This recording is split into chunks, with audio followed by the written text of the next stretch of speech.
sorotan pemirsa, target pengoperasian kereta LRT Jakarta telah berulang kali molor dari jadwal semula. Publik pun bertanya-tanya apa sebenarnya penyebab kemunduran waktu beroperasinya LRT ini. Dan ternyata memang banyak faktornya, mulai dari teknis pembangunan yang tidak mudah hingga penyesuaian infrastruktur. Dan akibatnya, warga harus merasakan imbas kemacetan yang parah. Light Rapid Transit. Moda transportasi kereta ringan ini akan menjadi primadona terbaru layanan transportasi umum ibu kota. Targetnya, pembangunan LRT akan rampung pada bulan Maret 2019 ini. Penggarapan proyek sudah memasuki proses akhir dan telah menginjak 90% dari keseluruhan tahapan pembangunannya. Namun, di sejumlah wilayah ibu kota masih banyak terpantau tiang-tiang jalur rel LRT yang masih belum menampakkan bentuknya. Sejumlah kendala dihadapi di sepanjang perjalanan penggarapan proyek ini. Di antaranya sempat diberlakukannya moratorium proyek layang di tahun lalu. Tidak hanya itu, ada pula hambatan lainnya yang datang dari faktor cuaca dan hal-hal lainnya. Pengerjaan proyek LRT di ibu kota memang mendapatkan banyak kendala. Beberapa di antaranya adalah melalui banyak fasilitas umum, serta proyek ini harus melalui flyover atau jembatan layang. Dan pemirsa, demi kenyamanan serta keamanan masyarakat ibu kota, pengerjaan proyek ini dimaksimalkan pada malam hari. Dan hal ini diduga menjadi salah satu hambatan yang terus menyebabkan bertambahnya durasi pengerjaan proyek LRT. Untuk mengatasi hambatan ini, pelaksana proyek menyiasatinya dengan pengerjaan LRT secara paralel dan mencermati titik-titik yang paling krusial dalam pengerjaan proyeknya. Kita ada satu konstruksi yang mungkin agak menarik, yang penuh tantangan itu di Perintis Kemerdekaan. Itu ada jembatan spesial span panjang, itu sampai 60 meter. 60 meter panjangnya. Mungkin itu yang paling challenging di proyek LRT Jakarta.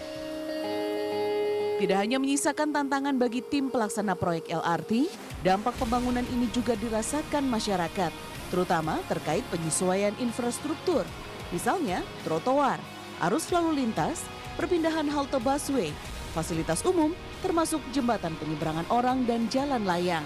Tidak hanya itu, kemacetan pun semakin parah karena adanya penyempitan jalur jalan raya.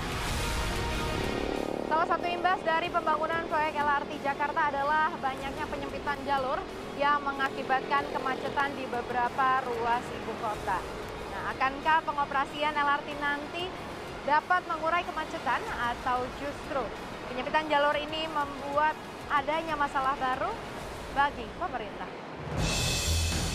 Tidak hanya jalur layanan, pembangunan depo yang terintegrasi dengan kawasan komersial Kelapa Gading juga akan dibangun dengan kelengkapan lokasi pemberhentian dan penyimpanan kereta, pusat maintenance kereta LRT, gedung operasional kantor, dan pusat kontrol. Bahkan proses pembangunan ini tercatat sebagai yang tercepat di dunia. Sampai hari ini baru 2 tahun 1 bulan lebih. Jadi kalau kita cek statistik, ini adalah salah satu proyek MRT atau LRT yang jalur layang maupun bawah tanah yang paling cepat di dunia. Jadi kalau dibilang kendala, nggak ada kendala yang signifikan di sini. Lalu bagaimana dengan LRT Jakarta, Bogor, Depok, Bekasi atau Jabodebek? Pembangunan proyek ini juga sempat menghadapi kendala pembebasan lahan. Di antara jalur segmen Cibubur Cawang, Cawang Bekasi Timur, dan Cawang Duku Atas, hanya ruas Cibubur Cawang yang progresnya paling cepat karena tidak perlu melakukan tahapan pembebasan lahan. Pasalnya, proyek ini dibangun di ruas jalan tol. Pembangunan depo LRT di Bekasi Timur misalnya membutuhkan lahan sekitar 10 hektar dan hingga kini proses pembebasan lahannya masih belum selesai.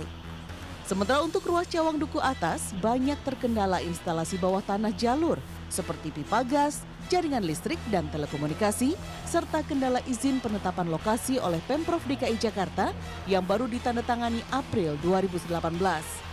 Namun, target operasional LRT Jakarta tetap akan diberlakukan pada Maret 2019, sehingga masyarakat akan punya opsi angkutan umum terbaru yang terbilang canggih. Yasmin Naomi, Hendra Kaswara, Stanislaus Sudiatmoko, Jakarta.